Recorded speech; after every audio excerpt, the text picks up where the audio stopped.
Larry in Ellington has a question about his water softener. Well, he had a Kinetico water softener installed by Aquatech. Very familiar with it. I have one myself. I know. We have a video about it being installed. That's right. You took the video. I shot that one. That was the day before Chris started. And I shot that they knocked video. down my... no, anyway. I remember. Yes. Anyway, it's a nice installation. Let's go to the picture here. Let me see it. It's a nice installation, except aren't your tanks buried? Didn't they sink yours in the ground? Yeah, he's got a concrete slab here. You see how he's got a pad. Right. The reason we put it in the ground, I didn't have the concrete, and it keeps it from falling over. Okay. So that's a very common practice. My tank is up on a little pad, but the tanks are in the ground.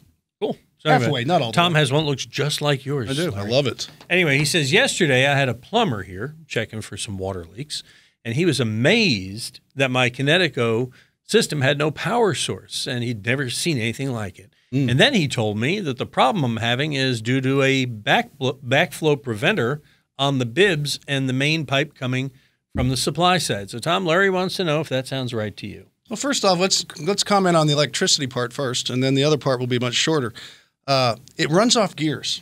It actually measures as the water goes through it, and the gears slowly turn. And when it hits a point, it will regenerate because it doesn't need electricity to regenerate. Right. It only needs electricity. The other ones do, at least, for the timer. But this is not on a timer. It's a great unit, and you use, I don't know, so much less salt in its life. It's just amazing. I did a calculation on mine when I got mine, and in 10 years, I'll probably save $7,000. That's amazing. And that's a great savings. And more or less pays for it. Not that I'm going to actually save it. I'm probably going to spend on something else. I was going to say, more or less pays for it, but it pays for it several times over. Yeah. Okay. But now the part about the backflow preventer, I don't know.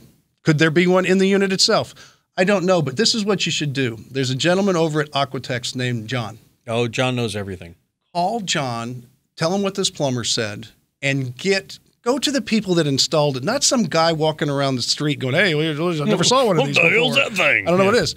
Because John's going to be very honest with you, and if there is an issue, I know they're going to take care of it. So go back to the people who installed it. If for some reason the installer didn't know about it, something didn't happen, or maybe that's not the problem at all, talk to them directly, and John will be able to troubleshoot it with you.